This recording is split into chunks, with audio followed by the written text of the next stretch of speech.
10, 9, 8, 7, 6, 5, 4, 3, 2, 1, 0. Plus 5 seconds. P3 tracking. Science ने इतनी तरक्की कर ली है कि दुनिया चांद पर चली गई और आईटी की या टेक्नोलॉजी की दुनिया में इतना काम हो रहा है, लेकिन हम गाय बकरियां कट्टों की बातों से बाहर नहीं आ रहे। और तो और हमारी सिटिंग गवर्नमेंट के मिनिस्टर्स टीवी पे बैठ के ऐसी ऐसी बातें कर देते हैं कि हमें मेरे ख्याल से कोई कार्टून नेटवर्क की कमी महसूस नहीं होती और हमें लगता है कि हम जो दिन भर की थकावट के बाद टीवी देखते हैं तो हमारी जो मजा और जो हंसी की जो एक हमारी नीड होती है वो मिनिस्टर्स की गुफ्तगू सुन के, फनी उनकी गुफ्तगू सुनने के बाद पूरी हो जाती है। पॉसिबल उन्होंने सैटेलाइट भेजा है, हैवीएस्ट पॉसिबल, जिसका 644 टन जिसका वेट, और उसमें 36 उन्होंने अपने सैटेलाइट भेजे हैं एक दफा में, जिसमें 2 सैटेलाइट जो है वो बर्तानिया से आए। अब मैं थोड़ा सा जब इस पर रिसर्च कर रहा था तो मैं ये बताना चाहूंगा कि भारत और दुनिया, सारी दुनिया कहां खड़ी।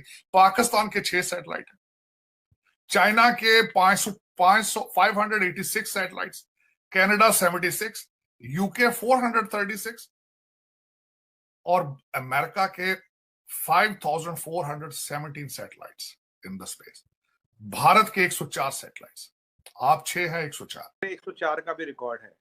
104 सैटेलाइट आज तक नासा भी नहीं छोड़ पाया एक साथ में, वन सिंगल लॉन्च। और जब ये प्रेसिडेंट डोनाल्ड ट्रंप को बताया गया था, उसने पार्लियामेंट में वहां के पूछा था ऐसा किया है क्या, तो उसने हाँ किया है। 104 छोड़ी, बोला हाँ, बोला हम क्या कर रहे हैं, तो पूरा सन्नाटा छा गया था, सन्नाटा वो जीरो हो गया था। कह रहे हो यार तुम्हारा बजट 100 गुना इसरो के मुकाबले, तुम ये नहीं कर पा रहे हो तो आज इसरो वालों ने कर लिया, तुम क्या कर रहे हो। ये ऑन रिकॉर्ड बात बता रहा हूँ। तो आपकी बात जो लॉन्च व्हीकल था वो सबसे बड़ा और पावरफुल था, सिर्फ डिफरेंस ये था लॉन्च व्हीकल आपके पास दूसरा था। It's a very successful launch. अगर टेक्निकलिटीज में जाए तो कभी इसमें एक डिटेल में बात करेंगे, how is it different, how is it different and what makes it, what gives it the edge, वो तो खैर अलग विषय है।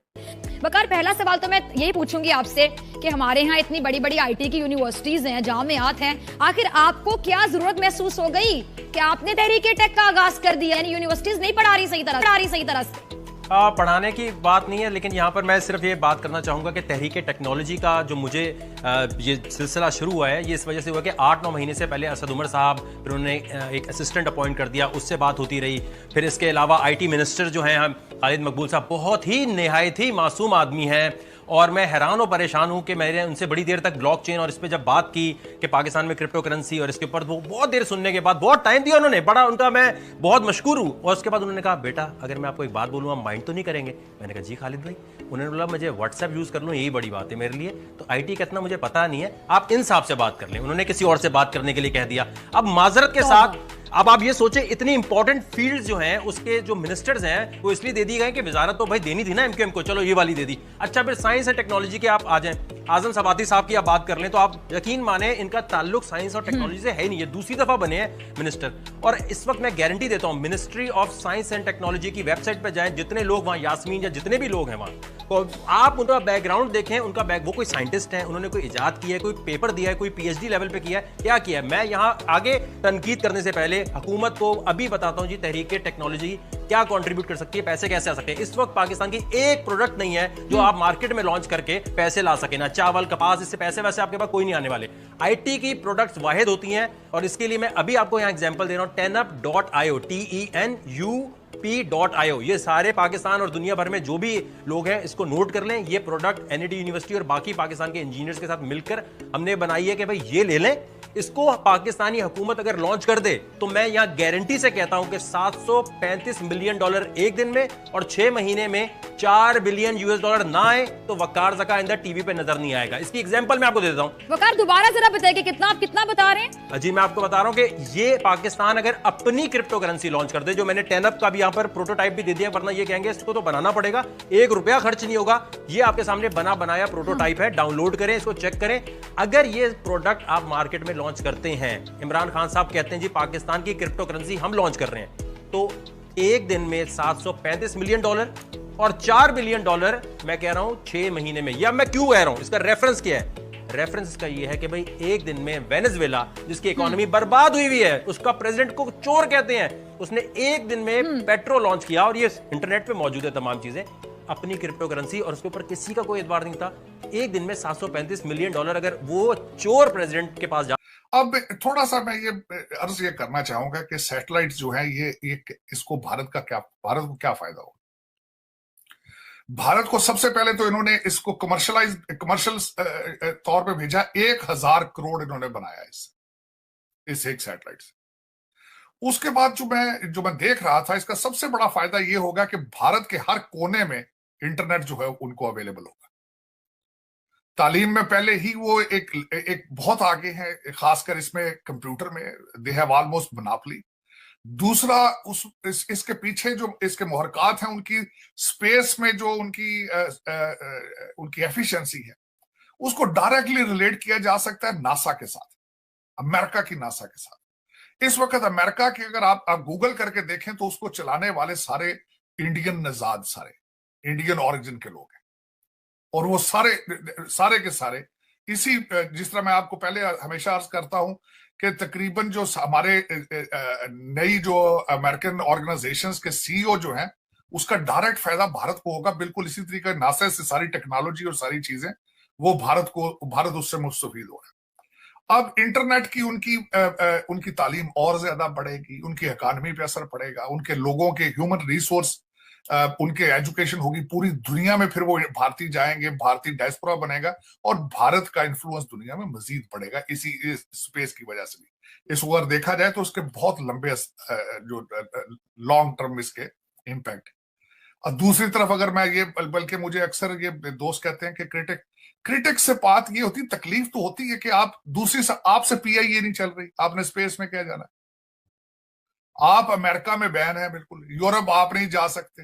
अकॉर्डिंग टू आपके मिनिस्टर सरवर खान साहब के बकौल, आपके 30% PIA के जो पायलट हैं उनके लाइसेंस ही जाली। तो स्पेस में आपने क्या करना है जब आप एयरलाइन एक नहीं चला सकते। मैंने जिस तरह की पैरासिटामोल आपके कंट्री में इस वक्त नहीं मिल पा रही, तो आप स्पेस में क्या करेंगे आप। और इस वक्त तो मैंने जिस तरह आपको अर्ज की है कि 4 करोड़ जो है लोग वो खुले आसमान के नीचे खड़े हैं, लेकिन रियासत मदीना के जो ठेकेदार हैं वो जलसों पे जलसे और सारी चीजें वो कर रहे हैं। और आज मैं इसको खासकर आपके हालात के ऊपर मैं 2 चीजें मेरे लिए आज बड़ी तशवीशनाक थी। एक चीज जो देखी, आपके 2 आसमा जो है आपकी जर्नलिस्ट वो, और खासकर आपके हामिद मीर साहब ने 2 प्रोग्रामों में आज उन्होंने तशवीशनाक चीज कही है कि मार्शल लॉ भी पाकिस्तान में लग सकता है।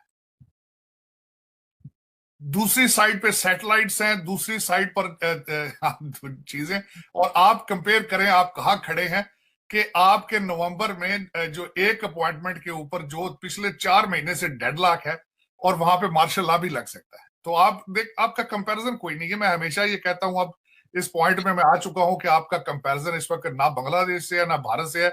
आपका इस वक्त कंपैरिजन अफगानिस्तान से, सोमालिया से है और लीबिया से किया जा सकता है, और इन ममालिक के साथ आपका कोई, आप उस दूसरी साइड पे सरहद के उस पार मेरे ख्याल में अब आपको देखना छोड़ देना चाहिए। क्या करें, वहां से रॉकेट्स जो है वहां पे जाते हैं, यहाँ से रॉकेट्स निकलते हैं। आपको पता है यहाँ से रॉकेट्स कहाँ से निकलते हैं।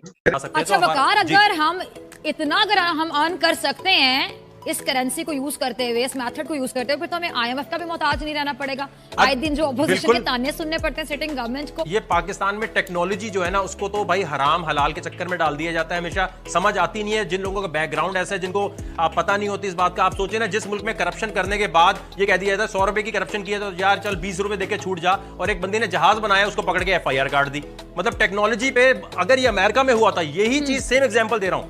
एलियन मास्क इतनी बड़ी एग्जांपल है, स्पेस एक्स का मालिक है, वो प्राइवेटली मतलब वो रॉकेट भेज रहा होता है। उसने एग्जैक्टली सेम चीज की थी अमेरिका में, नवेडा में जाके उसने रॉकेट के एक्सपेरिमेंट किए और बगैर इजाजत के किए, और इसके बाद उसको अमेरिकन गवर्नमेंट ने सर पे उठा लिया। आज वो मार्स पे जाने की बात कर रहा है, और मार्स का टिकट आपको पता है $10 बिलियन का रखा है। भाई जिसने मार्स पे जाना है 5 साल बाद वो 35 स्टोरी का स्टारशिप बना रहा है, उसमें लेके चला जाएगा। मून टूरिज्म की बात हो रही है, इस साल वो एक बंदा लेके जा रहा है, $50 मिलियन टिकट है उसकी। मतलब यहाँ चांद के टूरिज्म की बात हो रही है, यहाँ करतारपुर का मसला सही नहीं हो पा रहा होता इनसे कि भाई टूरिज्म संभालेगा कौन। जहाज बनाने वाले को अगर आप FIR की तरफ ले जाते हैं तो कितनी डिमोरलाइज बाकी कौम होगी। भाई ये चीज बना, कागज का जहाज भी नहीं बनाना, में साइंस एंड टेक्नोलॉजी में कुछ करना ही नहीं है। यहाँ सबसे बड़ा मसला सबसे बड़ा मसला यहाँ पर ये है कि IT की प्रोडक्ट के अलावा आप मुझे बता दें कोई एक प्रोडक्ट। स्पार्को से क्वेश्चन होना चाहिए, स्पार्को का प्रोग्राम में बुलाएं कि भाई उसका जो भी करता धरता है वो साइंटिस्ट है या कौन है। इंडिया इस वक्त पाकिस्तान से स्पेस पावर इतनी बड़ी बन चुका है कि आप सोच नहीं सकते। अब यहाँ आधे लोग बोलेंगे यार यहाँ पर तो गटर खुले हुए हैं, यहाँ गाड़ियां नहीं चल रही। यही बात करने जाए थे वकार के हम इंडिया पे तनकीद करते हैं, हमारा रिवायती हरीफ है और हम जवाब देते हैं उनको बीइंग पैट्रियोटिक पाकिस्तानी, लेकिन कई बार हम दुश्मन की भी तारीफ करने पे मजबूर हो जाते हैं। वो हमसे आगे क्यों है साइंस एंड टेक्नोलॉजी? इसकी हम क्यों नहीं हो सकते? क्या खाते हैं स्पेशल वो? सबसे और क्या ऐसी क्या चीज वो करते हैं कि भाई उनका बजट 8 साल पहले स्पार्को बनी थी, इंडिया का स्पेस प्रोग्राम आया ही नहीं था, ठीक है। आज तक स्पार्को से पूछे यार 4 या 5 सैटेलाइट तुमने लॉन्च की हैं। इंडिया ने वर्ल्ड रिकॉर्ड कायम किया है 100 से ऊपर सैटेलाइट एक दिन में लॉन्च करके, और अपनी नहीं बाकी कितने इसराइल की लॉन्च की, फ्रांस की लॉन्च की, इससे वो कितना पैसा कमा रहा है। और इसमें उनके पास भाई बजट अब मिलना शुरू है, शुरू में बजट नहीं मिला, उन्होंने अपने लोगों को ट्रेनिंग दी कि भाई जो हमारे पास रॉ मटेरियल है इसको यूज करो। अब आप जरा फवाद चौधरी साहब की बात सुने। एक तो जब साइंस की नॉलेज नहीं होती तो बंदा कैसी बातें करता है। ये ऑन रिकॉर्ड बयान है उनका 3 महीने पहले, असद उमर साहब भी साथ बैठे थे। उन्होंने कहा हम आज बड़ी आपको खुशी से बता रहे हैं पाकिस्तानी एस्ट्रोनॉट चांद पे जा रहा है। ठीक है, वो जा रहा है किसके रॉकेट में बैठ के? चाइना के रॉकेट में बैठ के जा रहा है, घूमने जा रहा है। ओ भाई अगर वो चला भी गया तो मुल्क की मईशत में क्या ऐड करेगा? ये कोई ग्लोरीफाई करने वाली चीज है? या तो आपने अपना रॉकेट बनाया होता। आपके पास अपना लॉन्च पैड नहीं है, और ये बजट का चक्कर नहीं है, सही साइंटिस्ट वहां पर नहीं है जिनको अथॉरिटी मिली हो तो कर सके। यार ये बयान होता है। मैं अभी सिर्फ और सिर्फ सिराज साहब से, जितने भी मौलाना हजरात है, मौलाना तारिक जमील साहब, इन सबसे रिक्वेस्ट करना चाहूंगा, आपको ये फतवा देना जरूरी है कि हर मदरसे में साइंस एंड टेक्नोलॉजी और एक प्रोग्रामिंग लैंग्वेज हर मदरसे में बच्चे को सीखना फर्ज है। ये अगर आप फतवा दे देंगे तो नुकसान क्या इसमें बता दें। और चांद अभी किसी ने फतह नहीं किया, अभी मार्स किसी ने फतह नहीं किया। सबसे पहले आपको कहना चाहिए कि मरीख पे या मार्स पे या चांद पे सबसे पहले अजान मुसलमानों को देनी चाहिए, मुसलमानों को सबसे पहले वहां पहुंचना चाहिए।